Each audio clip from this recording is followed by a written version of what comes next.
Good evening. So, we are starting a new chapter today in the Bhagavad Gita,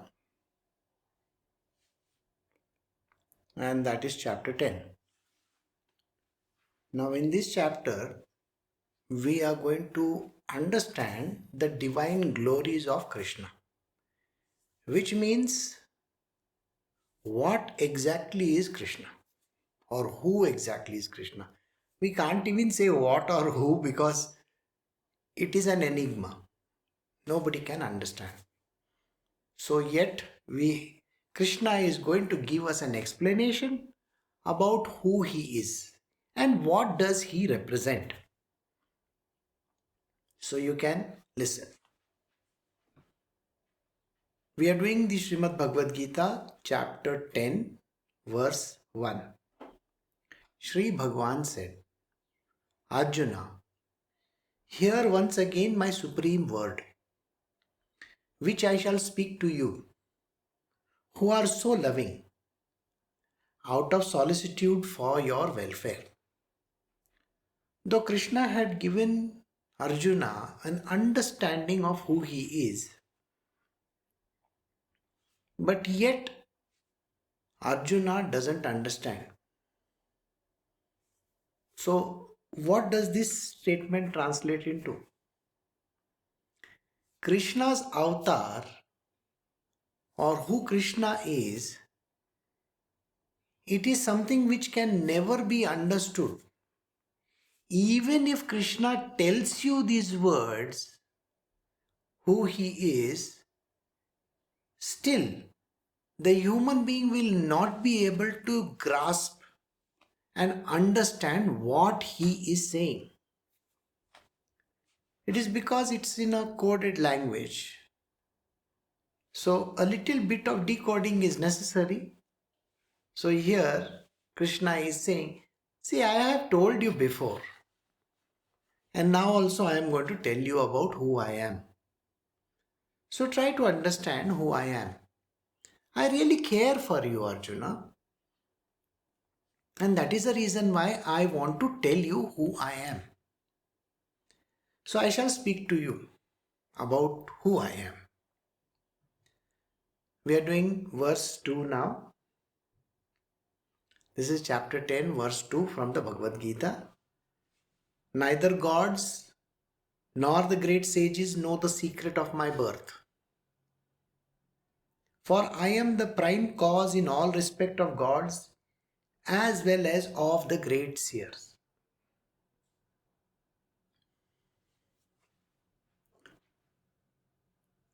Krishna itself is secret.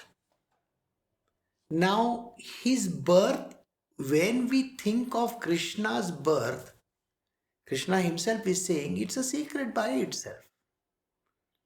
So let us try to understand when he had taken a human form.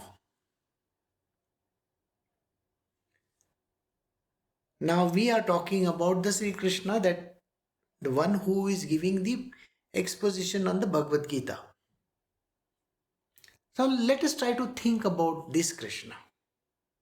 So where was he born? The answer is he was born in a jail. Is that what it is? Was he a person who took birth because of a mother and a father? Is that what it is? Is it that he had an uncle? Do you think he had some relatives? Now this is a very strange phenomena which Krishna is talking about himself. What he says is the gods themselves, even if the god comes from the heavens, it may be Brahma, Vishnu or Mahesh also, any demigod for that matter, he will have no idea or no clue about who I am and my birth. Because nobody can say, see, it is like this. If Brahmaji, who is called the creator of this universe, who knows everything. You see, if you recollect, it is his sons who got the Vedas, isn't it? And then they were distributed further. So let us try to understand if Brahmaji himself, who is the creator of this universe, knows everything, then how is it that Krishna is saying he doesn't know? Frankly, Brahmaji doesn't know.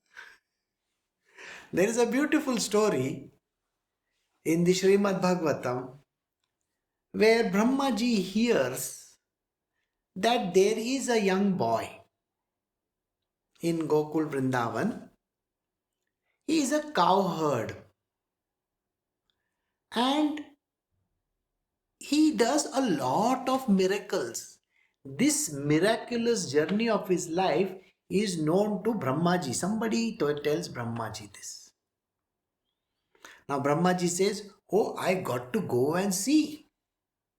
So he visits the earth and there he finds a simple village boy standing over there playing his flute and enjoying himself amongst all the cows. And then he wonders, is this the one that I am talking about? Is this the person that we are so much interested in? Who is this person? Krishna? So he is a little bit intrigued. So he says, now let me just take all his folks, there are lots of other gopis around who are grazing the cows. Some of them are just, sitting in the grass and playing games and all. He says, let me take all this away just for a moment. And I will come back with them later on. Now the moment of Brahmaji is equivalent to one whole year of a human being. 365 days. So Brahmaji vanishes with all the gopis over there and all the cows and all the animals that are grazing over there. He just takes them away. Krishna is left alone. Remember, he was playing the flute and is lost in himself. So Krishna looks at the place around and he does a very strange thing. He converts himself into all those gopis, all those young gopis, gopas, and the animals that are there. From his own Maya, with his own Maya, he creates these creatures around as well as the human beings. And he goes to their individual houses as that person, as that gopi, along with those cows. And for one whole year, he does the grazing as usual. So he would leave his house in the morning and go back in the evening. But everybody is Krishna, which is not known by anybody. Now Brahmaji's moment is over. So Brahmaji comes down to earth once again to see what has happened to this young boy over there. So he sees this young boy grazing and all the cows and all the gopis around him. So Brahmaji is foxed. He says, oh my God, how did this happen? I took away all these animals as well as these gopis away and I wanted to teach this young boy a lesson. So he gets those folks from his world, Brahmaloka.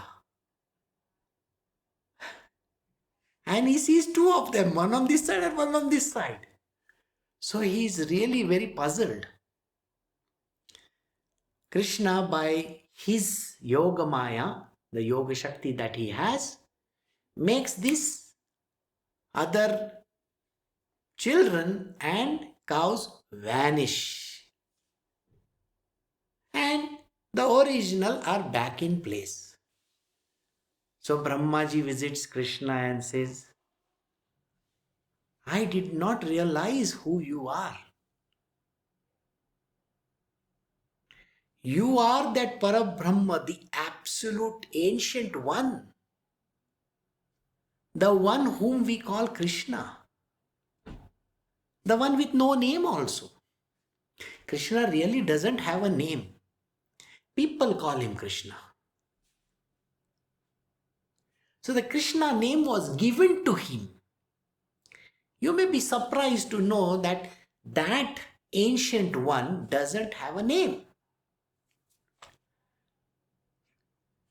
So for our scriptures, he is called Krishna. Now, all this is happening. Brahmaji realizes his folly and surrenders to Krishna. So did you get the point?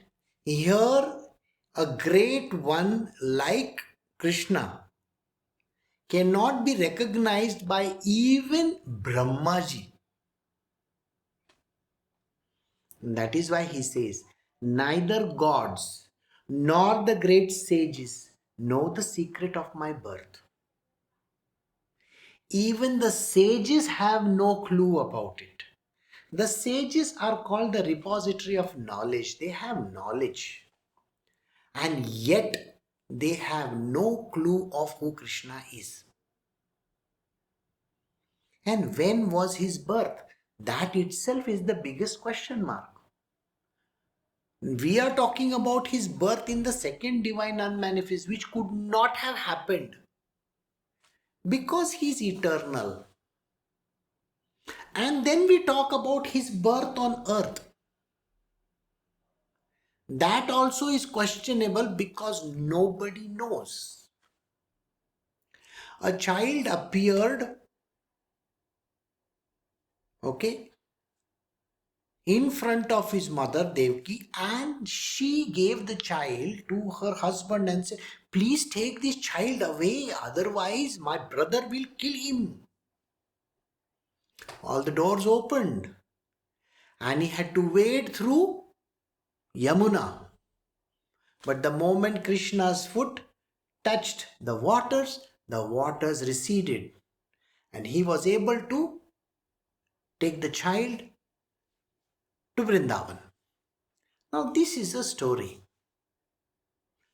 There again nobody will be able to pinpoint how was Krishna born.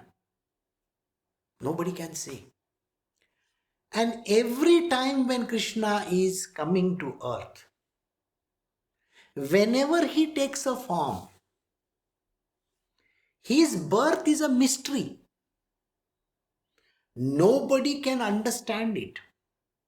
It is not possible to pinpoint the whole thing. Please know this. It is impossible to say. First and foremost, it is impossible for even the great gods as well as the sages to recognize him in the first place. Do you think it is very difficult to recognize him? He may be standing in front of you, but do you think you can recognize Krishna? It is not possible. Because he is truly a secret. Krishna may be talking to you and saying, I am Krishna, and yet a few moments later, you will forget about it because his Maya covers you up. And then you don't have any clue whatsoever. Maya is a very powerful tool. She is the highest potency of Krishna and nobody can understand. Absolutely none have the right to even know because she is very elusive. She will create situations for you and you will not even know what happened.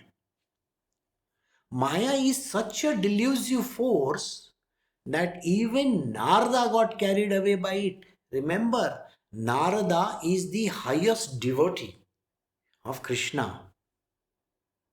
He keeps on saying Narayana, Narayana, isn't it? And yet he was deluded by Maya. In a second, the whole universe turned round for Narada. And it happens in a jiffy. You cannot even make out. And that is the reason why he says, nobody knows. Krishna is telling us, I am the prime cause of all respects of God as well as the great seers. I am the cause of all these great sages and saints as well as these gods. Do you think these gods can exist by themselves? None of these gods can exist by themselves. Nobody. I am the one who has made them be there. And the sages and the saints who visit the earth, they also have no clue who I am. And yet, because of me, they are there. I am the prime cause of them being here. Many a times, in various lifetimes of Krishna, not the ones that you know about, he has visited, he has been amongst common folks. Even the sages and the saints have not recognized him. They are not able to see through that entire screen that he creates of Maya. They will see him walking down the street and yet nobody will know him. He has appeared not only to Narsi Mehta, to all the other people, including Tukaram Maharaj, Ramakrishna Paramahansa. All these sages and saints also have no clue that he appeared.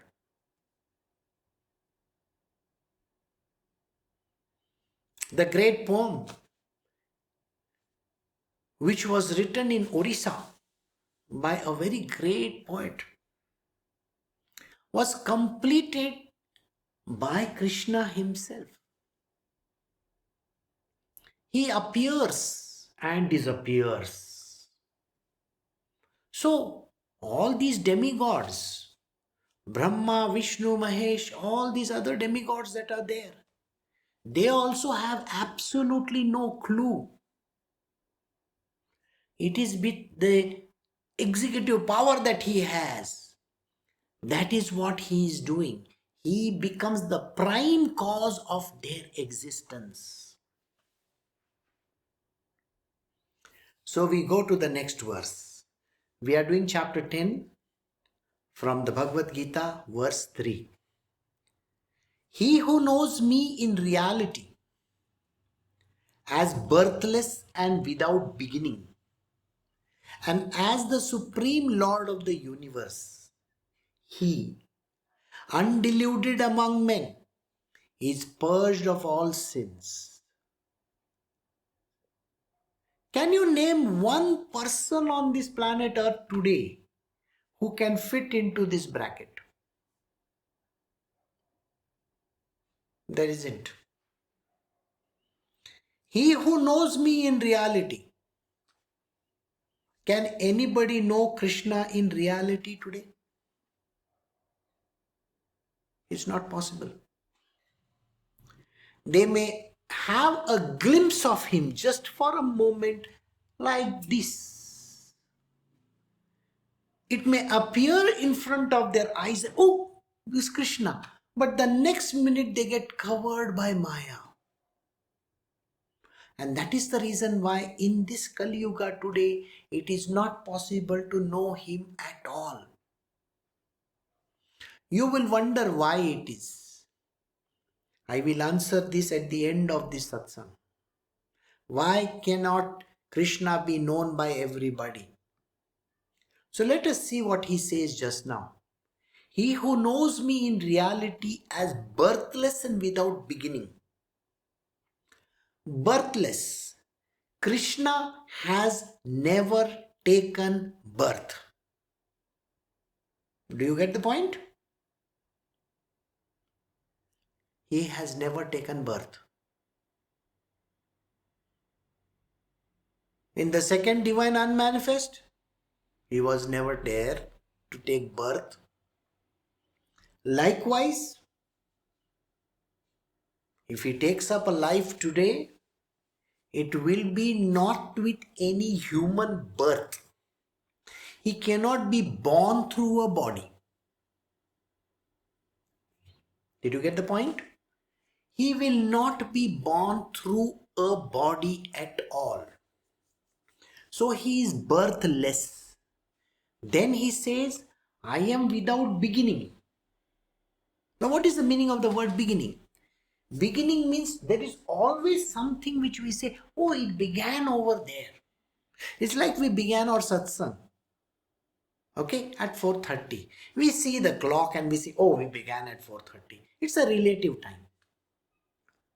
But in Krishna's world, can you say when he took birth? No, because he is birthless. He is not having birth. All right? And he is without a beginning. It's only when you take birth you can say there was a beginning, isn't it? Suppose you think of a story and you write it down. You can say, no, that I started thinking about it in this particular place. And then I wrote it down. There is a birth even to your story. There is a birth to every human being. Every human being has a birth. But does Krishna have birth?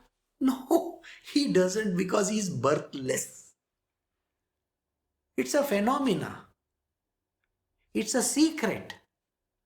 You are being told this secret right here.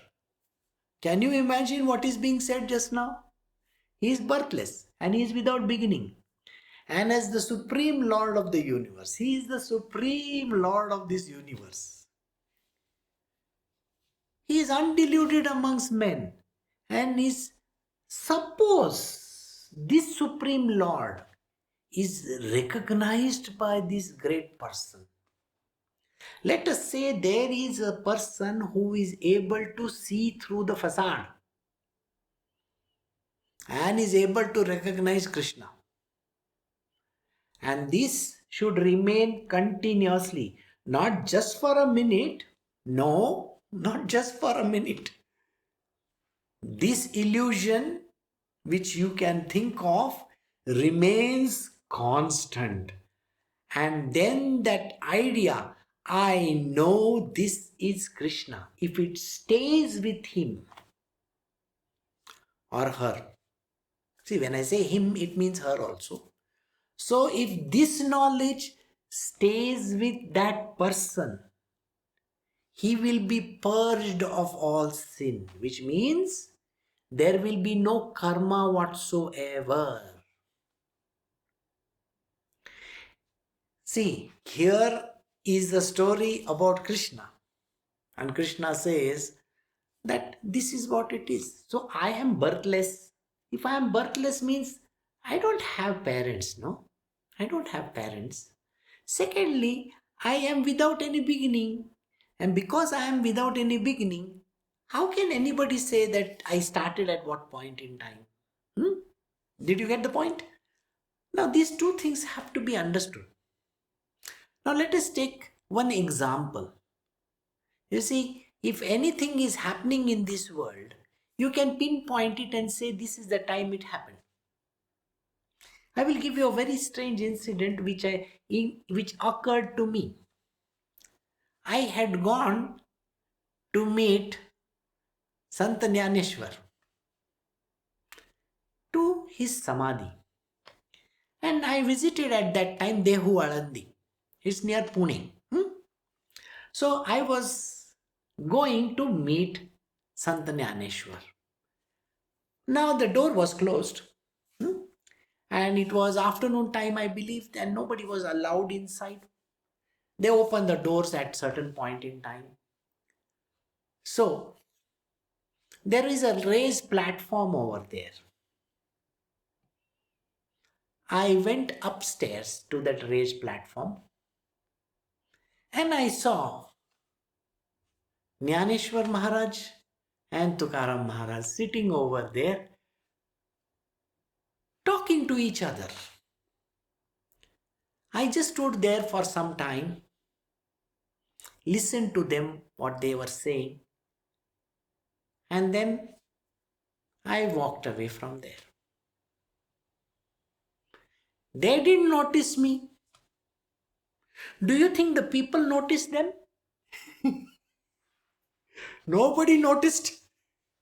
Because this is the strange part. If the incident is physically transpiring, then the physical entity will be there. Did you get this? Physically, if it is transpiring, the physical entity will be there. But there is no physical, that is, there is no flesh and blood person there. These are only in subtle bodies. So that both the great sages were there in their subtle bodies. Now I said sages, but I have to correct myself over here because one of them is not a sage. One of them is a sage, the other one is not a sage. Though he is taken a form of a sage. Sant Jnaneshwar was an avatar of Krishna himself. Yes. And he was taught by the disciples of Dattatreya, Nivrittinath, Nath of Sampradaya. You see, the whole Nath Sampradaya is over there. So he was Krishna himself over there in a kind of a spiritual discussion with Tukaram Maharaj. Now, Tukaram Maharaj, you may wonder, who is this Tukaram Maharaj? Well, Tukaram Maharaj is none other than the greatest of the sages, Narada. So, Narada and Narayana, are they not going to talk to each other? I was fortunate enough to see both these together. They hardly looked in my direction. They continued to talk. After some time, I went away. Now tell me, did this happen in the physical being? No. Did it happen in the subtle world? Yes. And the way it happened, where Krishna takes multiple forms. Krishna can appear simultaneously in multiple forms. This was one of the forms.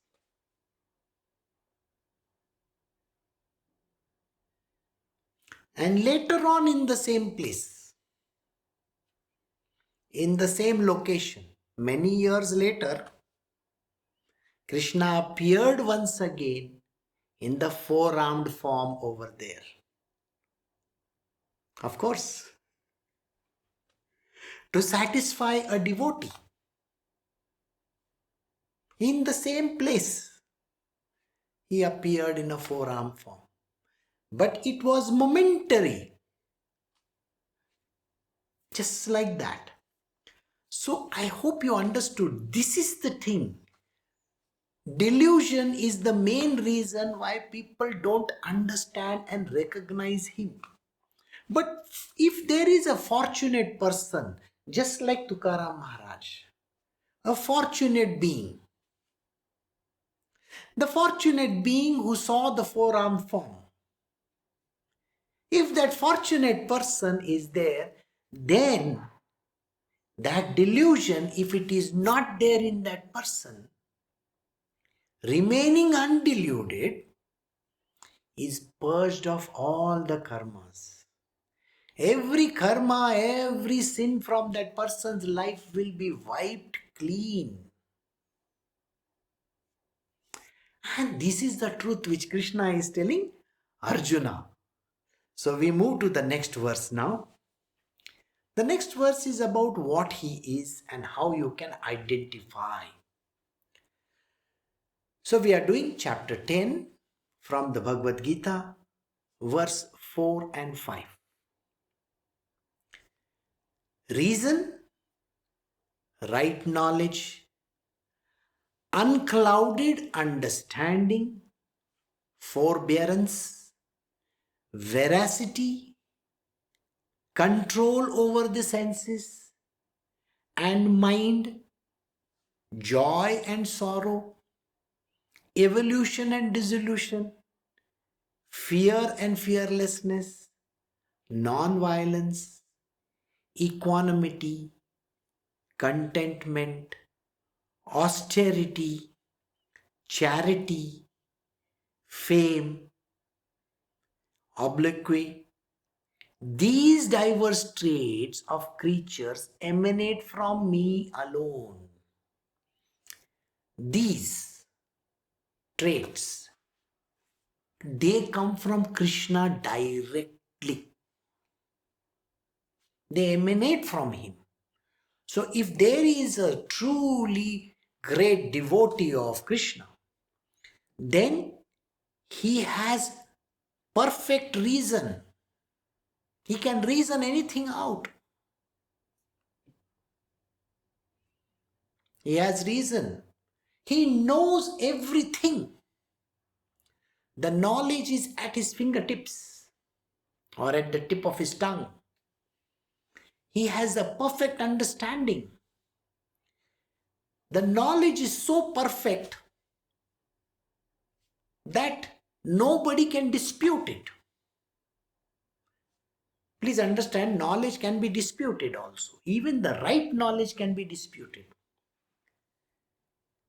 If you come under the spell of Maya, the right knowledge will turn into wrong knowledge. It is Krishna's own potency. If he wants to delude a person, he can delude a person just like that. But for the devotee, he will have the right knowledge which emanates from him, which comes from Krishna. Unclouded understanding. See, every human being has a clouded understanding of the subject. Any subject that you take, the person will have no understanding of the subject. There will be big question marks in that person's life. How, when, where, why, all these question marks are going to be there. But those who have the unclouded understanding, they don't have any questions because their understanding is perfect. Forbearance. You see, if you are undergoing tremendous amount of stress, strain, anxiety, you name it, all those things, and you say, oh, I am so tired, I get upset, I get angry, I don't like this world, I hate everything, why are these things happening to me? You see, these are certain things that a person says in life. And when he says this in life, please understand this person has no forbearance, cannot even handle the situation. You should be able to handle the situation perfectly. That means even if you are, put on a cross, if you are put through a ringer, then also you should not utter anything. No. If you are facing the worst crisis in your life, then also if you are just able to go through it, that is called forbearance. There is a very beautiful scene from a movie that I had seen many, many years ago. I loved that movie. This was a Hindi movie of Raj Kapoor. It was called Mera Naam Joker. It so happens that Raj Kapoor, he has become a clown, a joker. And when he has become a joker, everybody laughs at him. Everybody has a lot of aspirations from him, that he should become like this, he should become like that. The kind of aspirations every human being has, you should do this, you should do that. And this boy, young boy, which was played by Rishi Kapoor, his son in real life, was played character of young Raj Kapoor. His teacher also says the same thing. Everybody says, you are such a great person, you can do anything. But he says, no, I want to be a joker and I want to make the world laugh. And he makes the world laugh. The three loves of his life, the three women that he loved, they all go away. They all get married, they settle down in their life. He is very heartbroken. So he calls them for a show. His mother had told him that you can do anything in life but don't become a joker. Because this young joker's father had died when he was on the trampoline. He slipped and he fell and he died. There were no nets at that time. So the mother was afraid that the son should not become a joker and he should not go on the swings up there. Now is a time when the show has to begin. The audience is sitting over there. His three ex-girlfriends are sitting over there with their husbands and whoever. The audience is waiting for this great show to start because he is the greatest joker of all. Just when he is about to enter the arena, he gets a message that his mother has passed away. Now, the show has to go on. So he comes onto the stage and performs so brilliantly at a time when his heart is crying that his mother is dead. The one for whom this whole show he had put up. He wanted to prove to his mother that he is the greatest showman on earth. And his mother is dead. Everybody sitting in the audience is laughing away to glory and clapping at the beautiful show that he put up. This is what happens. Forbearance is like this. If you do not understand what is forbearance, this is a quality which comes from Krishna. He says, these are the diverse traits that I give to human beings. So I am forbearance. Those who can go through the worst phases of their life or the best phases of their life and not show even an iota of change. Think about it. A similar situation happened to me last year. Just when I was about to do the satsang, the message came that my foster father had died in Calcutta. And I had to do the satsang. Just few seconds before I started, I had to sit in front of the camera and I had to do a perfect satsang. This was an offering to my foster father. You cannot show anything which is going to affect you. Nobody has the right to affect you. You have to be the perfect one. So in the material world, so many problems can come in your life. The worst kind of situations will appear in your world. You may lose your husband, you may lose your wife, you may lose your children, you may be thrown out of your job, somebody says something to you, anybody can do whatever they feel like. But this particular thing called forbearance, if it is not there in you, you don't have that Krishna's, blessings. Please remember this. Krishna's blessings are forbearance, veracity.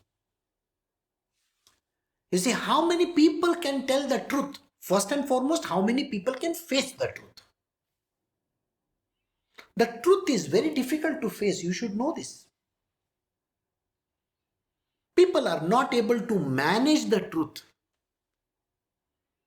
They get so upset and angry when they are told certain things. Even in the worst case scenario, you should tell the truth. How many people can do that? This is a quality which comes from Krishna, veracity. Control over senses and mind. This is the very difficult. How many people have control over senses and mind? It is very difficult to control anything. First, you can't tell the truth. Second, you don't even have that forbearance. And now you have to control your mind and your senses. You see, you have those 5 sense organs, isn't it? And the 5 organs of action. The 5 sense organs that are there, they will always keep on roaming here and there. They want to keep on jumping from place to place to place. You hear something, you get upset. You see something, you get upset. If something is burning, something is burning. Human beings are such frail creatures. Then they have 5 organs of action. Human beings are such silly creatures that they cannot keep their things in place. The 2 most important things which they cannot zip up. One is the tongue and second is the organ of procreation. The tongue is such a, it wags. Anything that is there, just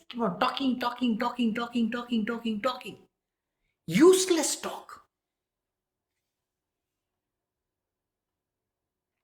Many a times in my satsang, I have told my disciples, I said, I don't want to hear all your nonsensical life. I did this, I went over there, I got that, I did this. All that nonsense that is spoken. I told them, stick to the subject. Many a times I have to wait for the person to start the satsang. And it never happens many a times. People are lost in their material world. Why? The tongue is wagging, continuous talk. You have to become silent. And your mind has to become silent. Then there is control over your sense. The second one, which nobody can control, is the organ of procreation. People are so lusty in their world that just for that one few seconds of their life, they want to push their entire life into the gutters. Imagine that. Why does a person have to fall prey to these things in life? I have never understood. If you are there with Krishna, these are the things which can be controlled. That is why he says, control over the senses and mind. We'll come to the mind. Well, your mind is literally like havoc, it can create so much of havoc in your life. Is this going to happen? Is that going to happen? That is there or this is there. That kind of yo-yo that your mind does? It is always trying to find out, probe, find out, probe, find out. Is this going to happen or that is going to happen? Sir, whatever is going to happen is going to happen. If you are on the path of spiritual, if it is adharmic, you will not let it happen. If it is dharmic, it should happen. This is the truth. But human beings are such, they cannot control their mind. They have to think.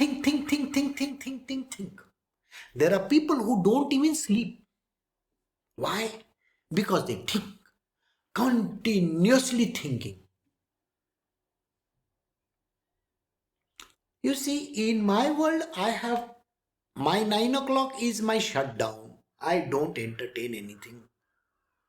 I get up sometimes at 2 a.m., sometimes at 3 a.m. in the morning, or sometimes at 4. It really doesn't matter to me because I am lost in my own world. You have to be lost in your own self.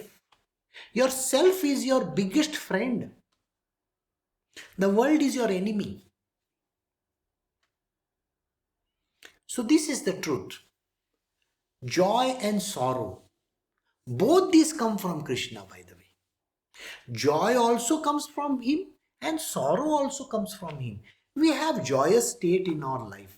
Sometimes we feel so happy, some things are going our way. We get a good job, we get good salary, we get good spouse, we get good money, everything. Life is going on and it's all joyous and fun. You get a lottery also. And sometimes it is sorrow. We lose people. Somebody dies. You lose money. The whole world points finger at you. You are in a mess. Everything is going wrong. Both these things come from Krishna. Evolution and dissolution. This is connected to the creation. Evolution, that which evolves. The great Charles Darwin said, evolution, and our great friends who are the atheist people in this world, they say evolution is not there in religion. Who said that? Here the word itself appears. Evolution and dissolution is a part and parcel of life. Krishna says so. It comes from him. Remember that. So whoever are these people who believe that religion doesn't say so, they are mistaken, because evolution as well as dissolution comes from Krishna alone. Dissolution means at the end of time everything goes back into nothing. And from nothing comes something, and then something goes into nothing. This evolution and dissolution happens continuously. Human beings evolved, isn't it? Today you are the Homo sapiens. There was Homo erectus and Homo this and Homo in the past. It was there. Stone Age and all that. Yes. There were dinosaurs. Today there are, birds and animals. All kinds of things are there. Naturally they have evolved. Who says it is not going to happen? Then, fear and fearlessness. The fear also comes from Krishna. When you are doing something wrong, you better be careful. When you are telling lies, you better be careful. You have to be fearful. You know how many people are afraid of Krishna? Many people. They tell Krishna, don't say anything from your mouth, it comes true. If you say something, that is going to happen. So please don't say those words. What? Krishna is nobody's enemy. But the fear strikes a person right into their heart. And it better strike, because if you are doing something wrong, if you are saying something bad, If you are not following the dictats of dharma, then you better be fearful. And those who are pure hearted, they have nothing to hide. They are very clear and clean in their heart and mind and body and soul. They have nothing which is tainting. They are fearless. The fearlessness also comes from Sri Krishna himself. Non-violence. Violence is a term which is used. There are countries which are literally, staring down at India. There is so much of violence going on nowadays in town also. You will find that people get slashed and killed right in the middle of the street. There are people in Syria, the whole village after village is burned down and killed. Young women and children, they are kidnapped. They are tortured. They are sold. So many atrocities are going on. All this happens. But those who are following non-violence, non-violence comes from Krishna.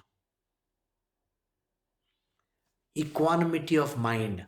Oh my God, this is a terrible word. How many people have equanimity of mind, not get swayed? Very few people get swayed, Just a minuscule, one or two of them, they will not get swayed. The rest of the world, something happens, they are upset. Something happens, they are angry. They don't know what to do. They're always at their wits' end. What can I do today? What can I do tomorrow? Oh, this is happening to me. That is happening to me. There is no equanimity of mind. You have to be centered. Doesn't really matter. See, in Krishna's world, if you want to achieve him, then you got to have all these qualities also. So equanimity of mind is a prominent thing. If you don't have equanimity of mind, then you are going down. Then you are never going to be with Krishna. Contentment. How many people are content with what they have? You see, a person has to be content with whatever he has. It might be just a little food to eat. A person has little clothes to wear. The more you aspire for, the more money you want, the more kind of happiness that you're seeking. You want to achieve the impossible. You want to go anywhere you feel like, you feel, oh, I want to travel, I want to do this and I want to do that. Where in this life are you going to be content? You are a discontented person. If you have aspirations, if you have desires, if you have wants, if you have needs, you are a discontented person. Contentment comes from Krishna. Please remember this. Those who are content, this quality comes from Krishna. Discontentment is Maya's domain. She will always show you the grass is greener on the other side. You should aspire for that. Discontentment is there literally in everybody's life. You should be happy with what you have. There is a beautiful story, in the Guru Charitra, where it's a poor family. And this story I might have told you so many times, but I will repeat it again for you. They didn't have even food to eat.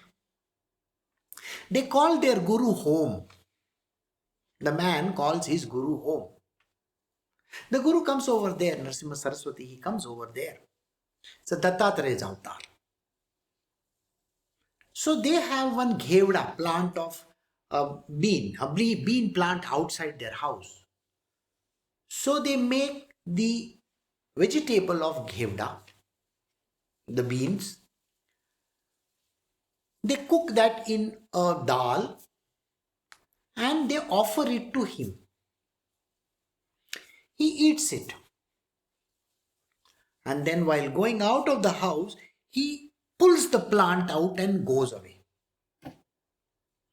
The wife gets very upset. He says, what kind of a guru do you have?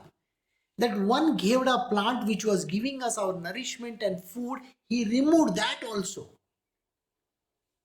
Now what are we going to eat tomorrow? See, this is called discontentment. What are you going to eat tomorrow? This person has a great devotion for his master and faith in him. So he says, let us replant that plant. So he takes, a digging item, and he goes and tries to put the plant back there. And there in that ground below, suddenly he hits a clank. A clanking sound comes. And then he digs deeper to see there's a pot of gold. Incidentally, that house is still there exactly in the same condition. There is a place in Maharashtra where this house is there. The family which stays over there also is there. Their forefathers, this happened to their forefathers. So the current generation is there. They will show you where this tree, where this plant was. And they will show you how Narasimha Saraswati came over there also. The whole story is that the house is exactly in the same condition. This kind of faith is required. So here, at such point in time when you are losing everything, you should have equanimity of mind. You should be contented. Don't lose that contentment. Don't try to run after more and more. You see, there is nothing more over there. What more are you asking for? Austerity, an austere human being, that comes from Krishna. Charity, you have to give when you don't have. When you have and you give, that is not called charity. When you have 1 rupee and you give that 1 rupee to the person who deserves it, who is a greater deservability, that is called charity. When you have 1,000 rupees and you give 10 rupees to someone, that is not called charity. No. See, the whole point is charity is a very beautiful word. That comes from Krishna. And in this, deservability is also important. Fame. People become famous. That comes from Krishna alone. Obloquy. That means, see, it so happens that many a times you feel disgraced. Everybody calls you by something. Look at this person. He's an idiot. Blah, blah, blah, blah, blah. That also comes from Krishna. You may think, why is he putting me through this? You may think like that, isn't it? But you see, the reason why a person is put through this kind of a situation is so that he can understand the truth about the divine. Because Krishna is doing something. So this particular quality also comes from him. These driver's trait of creatures emanate from me alone. So all these that I mentioned, they come from Krishna alone. I will read this whole verse for you and then we will stop. Reason, right knowledge, unclouded understanding, forbearance, veracity, control over senses and mind, joy and sorrow, evolution and dissolution, fear and fearlessness, non-violence, equanimity of mind, contentment, austerity, charity, fame, and obloquy. These diverse traits of creatures emanate from me alone. So we have come to the end of verse 4 and 5 of chapter 10. We will do verse 6 onwards. Now, there is a small announcement that I will have to make. There is a problem with the electricity over here. Bangalore has a certain issue with electricity problem. Our area is affected. It may so happen that we may or may not be able to conduct the satsangs for the next 4 days. We really don't know how this is going to work. So if there is a satsang and if there is power, we will do it. Otherwise, we will have to forgo that. Then I will see you in the coming week. So let us see how it works. All right. So hopefully I will see you all tomorrow. Hopefully. Let us see. Take care. Have a great evening. Bye.